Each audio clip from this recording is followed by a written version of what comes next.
It's just another afternoon when too much sport is barely enough. And now here's the team who can open the batting and take the new ball up the hill into the wind, who can turn defence into attack in the twinkling of an eye, who've enjoyed the highs and learnt from the lows, who are all the better for recent racing and in the wash-up at the end of the day win a lot more than they lose. It's the team of H.G. Nelson and rampaging Roy Slaven and the dominant backline of this sporting life. H.G.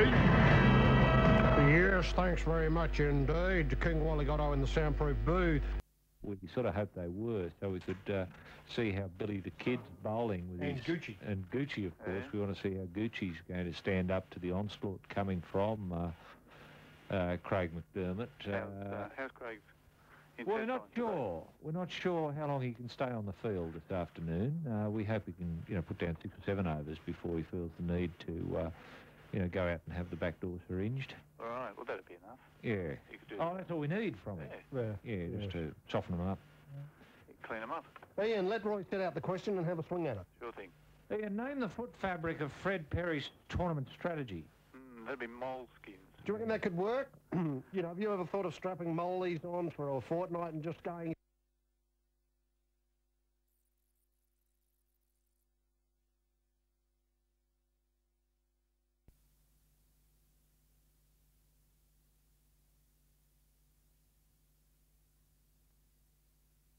We sort of hoped they were, so we could see how Billy the Kid's bowling with and Gucci. And Gucci, of course. We want to see how Gucci's going to stand up to the onslaught coming from Craig McDermott. How's Craig's? Well, we're not sure. We're not sure how long he can stay on the field this afternoon. We hope he can, put down 6 or 7 overs before he feels the need to, go out and have the back door syringed. All right, well, that'd be enough. Yeah. That's all we need from him. Just to soften him up. Clean him up. Ian, let Roy set out the question and have a swing at it. Sure thing. Ian, name the foot fabric of Fred Perry's tournament strategy. That'd be moleskins. Do you reckon that could work? Have you ever thought of strapping moleys on for a fortnight and just going to work every day and not taking them off, seeing how the feet pulled up after the 14 days? Well, I hadn't before, but I'm certainly thinking about it now. Yes, you would be. Yes, I think, I know this is a bold claim, but I'd say all of Australia is thinking about it now that we know about it. That's right. And while you're here, your thoughts on the J.A. Bruce McAvaney imbroglio, where do you stand, Ian? I'm well and truly on J.A.'s side. I mean, sure, when it's the Olympics, Bruce is your man. Yes. But especially when it's in another country. Yes. And he's as far away as possible, but J.A.'s the man for tennis. Bruce is just a pretender. And will you be buying the Tim Zura, the gloves are off book? Well, I'd like to sort of go down now, but I think all the shops will be shut, wouldn't they? Well, that's a beautiful thought. And, First thing Monday morning. First thing Monday morning, and next week, look out for this magnificent prize, the magazines, the guides and the cards coming your way. In the meantime, Ian, thanks very much for being part of this sporting life. Thanks, boys. Bye now. Bye-bye. Hi folks, guess what? Triple J's got a new sticker. I can't show you the sticker, but I can let you listen to it. We're so proud of it. We filled the ABC shops and centres with the little fellas, so go along and get one. It's the Ginchiest. On Triple J. And now, on this sporting life, it's time for I Know Where You're Coming From, man. In this, the year of the people, Triple J is proud to offer you, the sporting public of Australia, the chance to have your say on a burning issue that has blockaded the nation. What's the topic this week, HG? Yeah, but Roy and I have been incredibly impressed by a new addition to cricket in the 90s, and that new addition is the Barmy Army. I think that it's fair to say that Neville Oliver, as the ABC head cricket commentator, has spent more time discussing the antics of the Barmy Army and their jingles and their refrains. And let's face it, Neville's a simple bloke and he can get onto their chant of we're the army, the Barmy Army, we're the army, the Barmy Army, army, Barmy, Barmy Army. And he gets the message through, comes through to him. And he's got an idea of who the Barmy Army are, what they do. They go to cricket matches and shout out and drink and never have an injury and never have trouble with their bowels. And Neville has communicated this, I think, quite effectively to the Australian people over this current sizzling hot summer and hasn't the cricket been electrifying? Sizzling hot summer of cricket. Neville believes there's nothing much else going on out in the middle, so he might as well talk about the army. He's done this to a T. I notice a lot of cricket commentators, people like Crash Craddock, people like Warren the Croc Negus and so on, have been bagging him for doing so. But I say hats off, Neville. Hats off. You've noticed them, you've gone after them, and they've responded. And obviously there's many, many tales now emerging about how the Army move around Australia, when they're going next, when they're going to reform, when they're getting back to Manchester, what they're going to be doing. Are they going to be going to South Africa? Will they bob up in Pakistan? All these sort of things. Gee, I'd love to see him in Pakistan, incidentally. I think it's a very free country now that Imran Khan has become a local politician.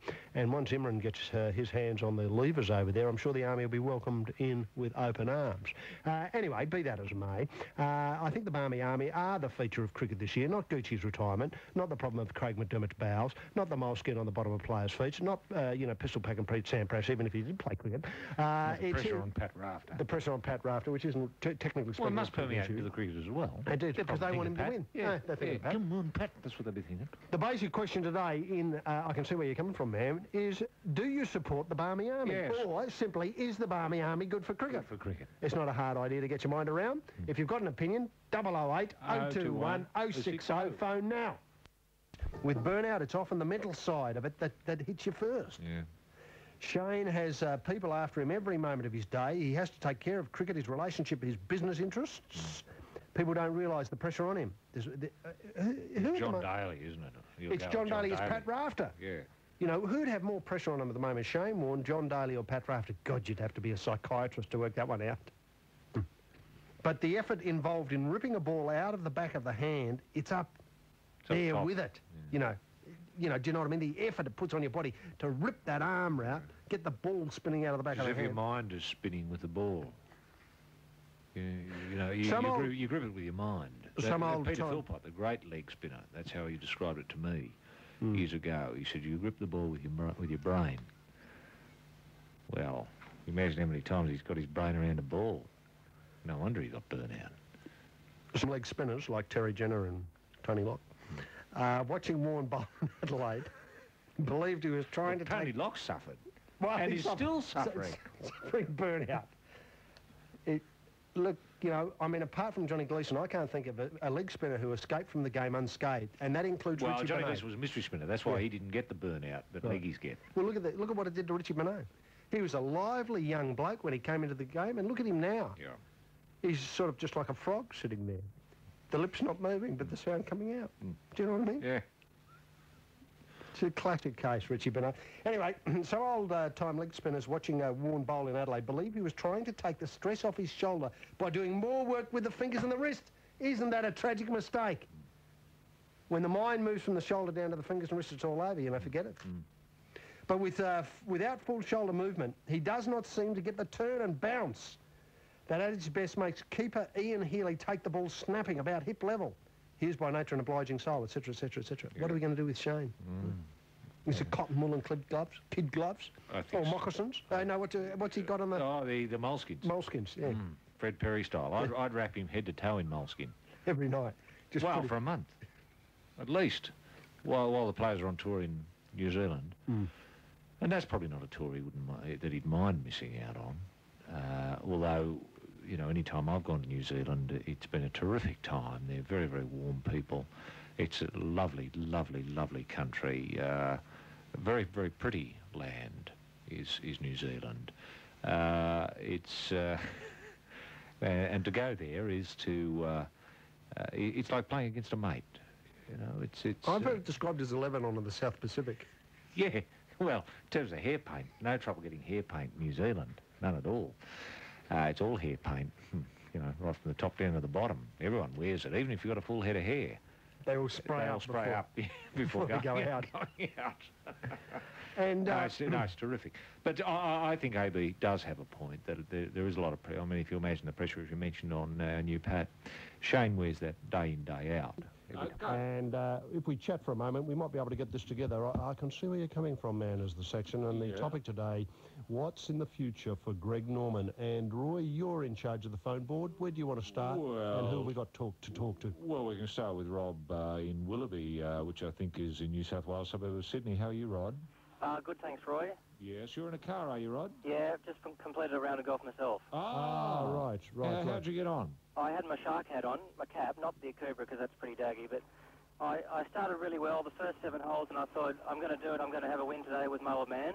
Yeah. And because he's not bad for 74, and still off 12 he is. And I just sort of threw it away, sort of shark style. Oh. Well, that's a tremendous prediction, and so you think he's going to get a major this year, Yep. and then get the Masters, what? Maybe in about 4 years' time. 4 years' time. Just when everyone thinks he's really washed up. And as golf goes, do you think 40s is an age for golfers?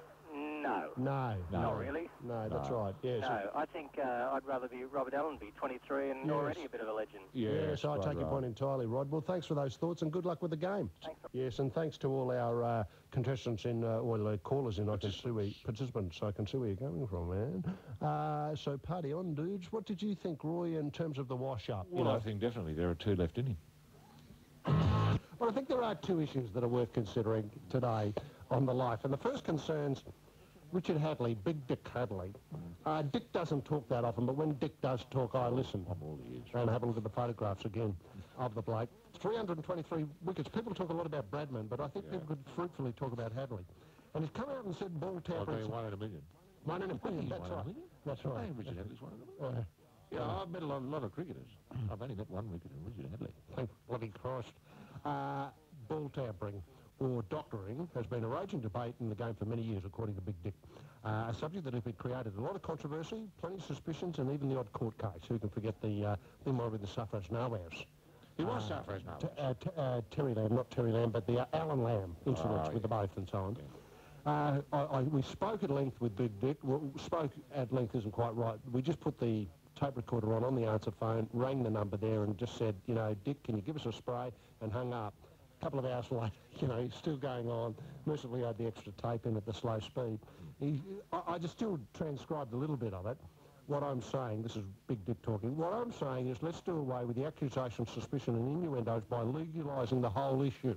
I can hear the gasp from the game's conservatives, but I'm deadly serious. He then went on to talk about Pakistan. Even the great Imran Khan blatantly showed on British television how to use the bottle top to scar the ball and change its characteristics. At the moment, the law is the law, and certainly no artificial aids can be used to change the ball in any way. By this I refer to bottle top scissors, knives, Stanley knives, sunscreen creams, etc., Vaseline, KY jelly and so on. But there have been subtle ways over the years of mucking around with the ball that allows it to do things like reverse swing after 40 overs, 50 overs or so. As long, and remember this is Big Dick talking, on and on and on it went. Half an hour later, you know, he's still there. Come back an hour later, yeah, he's still going. And so in the 3rd hour, he came to the point. As long as bowlers and fielders use whatever means they have on their persons, I don't see anything wrong with it. I'm talking about the use of a fingernail to scratch the ball, not bottle tops or those sort of things. It does repeat himself, obviously can't maintain original ideas for 3 hours. I don't even have any problems with, say, scraping the ball on the pitch as long as it's done subtly. I don't think you could allow someone to spend 5 minutes changing the composition of the ball by standing on it in the middle of the pitch and scratching it. But the odd rub there wouldn't hurt. And he went on to say, and I haven't got the exact transcript because obviously it took me several days to get that out of him, he believes that this would encourage batters to invent other ways of countering the doctored ball. And so you see a revolution in cricket take place from the point of view of, you know, once you're allowed to doctor the ball, then you've got to change your batting approach and so on. And he believes this may draw back kids to the game, KISS style. Oh, isn't that good? Interesting thoughts, aren't they? I know Don Bradman used to talk about he'd hit the ball on the side that wasn't doctored. And he could see the ball coming down towards him. And he'd say, well, all right, I can see it doctored on the left-hand side, all right, I'll take it out that way. And hit it on the edge of the bat to cut or nick the ball that was being sharpened and kept pristine to even things up, if you know what I mean. It took tremendous eye to do it, tremendous presence of mind, but he was 1 in a million. Yeah, I thought you might say that. 1 in a million. But a couple of things do worry me about the legal implications of the Hadley position. Subtle tampering with the ball's okay. Well, where does something become unsubtle? You know, I've seen Billy the Kid rubbing the ball, you know, around the groin, as all cricketers do, most unsubtly. Is that subtle tampering with the ball. The odd rub. The odd rub on the pitch. Well, when does it cease to become the odd rub? Yeah.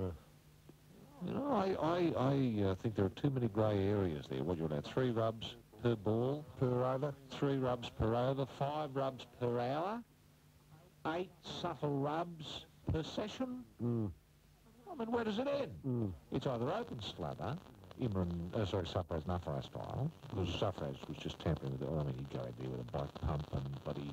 Inflate the thing twice the size. I mean, that's not a bad trick. Remarkable bloke, Safraz Nafara, because he set the standard of cheating for the modern era. Well, I'll tell you, he's 1 in a million. He was 1 in a million. Yeah, he's got big Cadley talking about allowing doctoring, and I don't think anybody else has done that. No. I don't forget the day he came out with a Stanley knife and carved a cube out of the ball. Safraz Nawaz. Safraz I Nawaz. started pulling the string out. Well, no, he and didn't. tied the string to his boot. And then ran in, and so the ball disappeared. Yes. The ball got smaller and smaller. It was just an empty case. But the funny thing was once he obviously had a, I don't know what shape you'd call it, but he had the round shape, the orb shape on top, but a flat bottom. And he shaved off, or it must have been at the depth at least 1.5 centimetres. Yeah. And so he could lob it on that bottom, and it just slide along the pitch. Yeah. Yeah, it was a Totally slow slider. tremendously difficult ball. He had a lot of deliveries, Safraz. No wonder what did he take, 8 for 1 at the MCG, remember? That All was those years ago. tremendous one. Every ball was different. Yeah. It was like he was bowling with a different ball every time. Well, the there fact was is a big he was. fat slowy come in. The There slider. was the slider. Yes. Next there was only half a ball coming at you. Next was just a bit of string coming through. And no, I love the one. Tremendous to watch. Funny bloke. I'll never forget the one that he got. It must have been, Ian Chappell out. Ian Chappell was getting a bit past it these days and didn't know what was going on. Well, he looked at Safraz and just couldn't believe his eyes. That's right. He bowled it conventionally, and then as the ball approached the stumps, he jagged it back. Oh, with the string. On the string. He was fucking away. Like, it was very, very funny afternoon. Yeah. And that was the funniest, I think. And then, of course, he just jagged it enough to get out of the way of the bat and then let it fall straight onto the stumps. Obviously got him neck and crop. Yeah. But a tremendous bloke, Safraz Nawaz. And he's taught so many Younger kiddies. on the subcontinent how to cheat. And I think that's got to be a good thing for cricket. I mean, they've all got it now. So, Imran, obviously, he only learned the bottle top thing. Well, that's the simplest. Yeah. You'd have to study, I've often said, you'd have to study for 20 years with Safraz Nawaz to, Realise what's going plumb on. The depths to which the bloke went in his cheating. Well, so that reminds me about the story that broke. I don't know how many people have access to the story, that tremendous story about how, Burnout Warne and the Maisie were offered a couple of $1,000s each By to throw Safraz out. Nawaz. By Safraz Nawaz. Safraz Nawaz. Now, that doesn't surprise me at all. No, they lost anyway. Why did they bother? Yeah. But that's Safraz. Yeah. Yeah, cover all bases And then win. and then win. I mean, it was terrific for cricket. I mean, he saw what the English had done with it and just turned it on its head. Yes, welcome back to This Sporting Life on Triple J across Australia. And isn't it good to hear that we're being heard loud and clear in Bega today? Bega, yeah. And Ballina. Ballina and Bega, yes. and Bega, and tremendous. Bathurst. And Bathurst, all the bees are getting us. Brisbane. Bunbury, Bunbury. Brisbane, Yeah, Burke. Balranald. Balranald. Gee, there are a lot of bees in Australia, aren't there? I think there are more bees. Bendigo, Ballarat, they're on board too for the bees. Yeah. And they're the killer bees, I reckon, Bendigo and Ballarat. Blue Mountains. Blue Mountains, yes. New Brisbane Rangers. That's great. Blaney. Blaney. Look, we'll take a short break and come back with, the issue of the week, I think, and throw open the phone lines. We will. Issue of the I week. can see where you're coming from, man, section. Yes. Well, that's coming up right now, isn't it? I hope so. Yeah, it is. Katrina 5. And now, on This Sporting Life, it's time for I Know Where You're Coming From, Man. In this, the year of the people, Triple J is proud to offer you, the sporting public of Australia, the chance to have your say on a burning issue that has blockaded the nation. What's the topic this week, HG? Well, Greg Norman turned 40 this week. I think. Now, in the last few minutes that are left, Roy, obviously it's irresistible to talk about Bob and Blanche. I don't know how many people would have noticed that Bob Hawke has left his wife of many years, and has teamed up with Blanche Talpige. And I think one caller did suggest off mic that what would be a terrific idea for the Shark, that is Greg Norman, is to turn up in Bob and Blanche's wedding as best man. Well, I think that would be a career highlight. You know, won Masters, won the Australian Open, won the Greg Norman Classic. 1995, appeared as best man at Bob and Blanche's wedding. Two things I wanted to ask, Roy, though. You obviously know the happy couple very, very intimately. I think you originally got them together all those years ago. You know, the reincarnation idea. They're both mad about reincarnation. And I was... Is this the Independent Church of Australia? I think so. Blanche is associated with. Yes, I think she might be a minister or becoming a minister in that. I think there's truth to what you're saying, and I'm hoping the Bob will join as well. And I know that Bob and Blanche, both mad reincarnators, and have worked out what they were in previous lives. But the other thing I'd like to say is that Bob spoke to me exclusively for the life. And remember, when you talk to Bob, you've got to pay a fortune, because he's got so much interesting to say, very much like Greg Norman. We have similar sense of humour, he said. We shayak each other a lot. We shayak one another about things that in other people might be a source of annoyance. We convert that into fun. This is his secret for having a long relationship with someone. For instance, I refer to her as a coach robber, meaning if someone is robbing a coach, that is organising something, then Blanche cannot stand not being part of the robbing. She'll tell you how to rob it. Blanche. Isn't that kayaking? A coach robber. A coach robber. Well, they coach robbers in earlier lives. Well, I'd love to think they stood up there with those funny guns and the three-cornered hat on, saying stand and deliver. With the muskets. Yeah, the muskets. Friendly loitering muzzles. Yes. Coach robbing. Have you ever heard that term before? You know, coach robbing, meaning, well, I don't actually get what it means, but somebody is not organising it themselves. Have you heard that from any sporting identity? Is it a misprint, maybe? Could it be a misprint? Could it be roach robber? Roach robber. Look, you've got to remember, I suppose, actually, that they have been together for a hell of a long time. Best part of 20 years. Best part of 20 years this relationship goes back to. And there's a lot of private chat. Well, you do develop a sort of pillow talk code. The patois. That excludes a lot of others, like the whole world, really. So they're the only two that understand that sort of cheeky shayaking about. But it's so funny, but you can imagine how funny it would be in the kitchen with them if, you know, Bob did say, oh, you coach robber. You know, I'm sure it'd be very, very funny. Of course, Blanche's reply is that he's being nice and he's saying I'm bossy. And then she went on to say exclusively for the sporting life, the single most endearing thing that I've come to know about Bob is his tenderness towards me. The little gifts, the banknotes, the considerate way he opens the door for me and looks after the luggage. And then there's that way of this tenderness expands towards others, especially to old people and the kiddies. Isn't that beautiful? I mean, it's old-fashioned, it's so 90s, it's coach robbing all the way to the bank. It is rather. But all I can say is good luck to them. I wish them all the happiness in the world. You know, Bob's had a run of outs in as much as he... Got dumped from the Labor Party. He lost the Prime Minister. And now the memoirs haven't gone so well. Memoirs haven't. He said Alexander Downer would be the next Prime Minister of Australia. Right. Well, you know, funny things can happen in the Liberal Party. It's a funny game. Yeah, a week is a long time. A week is a long time. If you think rugby league's a funny game, look at politics. Runabout, you know, colossal runabout. Saying things that he perhaps shouldn't have done, indiscreet things in casinos. Let's hope that... built the house, now can't live in it. Well, let's hope Blanche provides the sort of emotional parachute that Bob needs. Coming to the reincarnation, Roy, previous lives, apart from, obviously, you know, we were having fun at their expense when we said they were coach robbers in previous lives, what are your thoughts on what Bob... Well, I'd be interested in knowing what... Does Bob make mention of who he might have been? I mean, is he Charles II, Louis IV, anything like that? Or is he Egyptian prince? Hamoon? Well, exactly. Suffer's no one? Well, of course, Suffer's still with us, but, hey, reincarnation's a funny old game. I was going to say, I know, there's thoughts that he... But he is Suffer's no one. Still. And he's got the best overs left in him. And I think... Still pumping up the ball. And they got the slower delivery working at last. And so with those thoughts, it's time to say farewell from This Sporting Life for another week. On behalf of King Walliotto and the Soundproof Booth, my co-commentator, rampaging Roy Slaven. Not forgetting Mighty Mike Shy and the Buttons, plus a cast of thousands just too numerous to mention at this particular juncture. This is the Chrome Dome, the Skidled Kid. A man simply called Ball, H.G. Nelson signing off from the Triple J card table. This Sporting Life is your sport of Exmo production made possible by the shrinking funds of the ABC and Triple J in particular. Tune in, same time, same place for more of the same from the wide, wonderful world of sport when we continue our coverage from all ends of the paddock with a simple reminder that Triple J is sport. Bye now.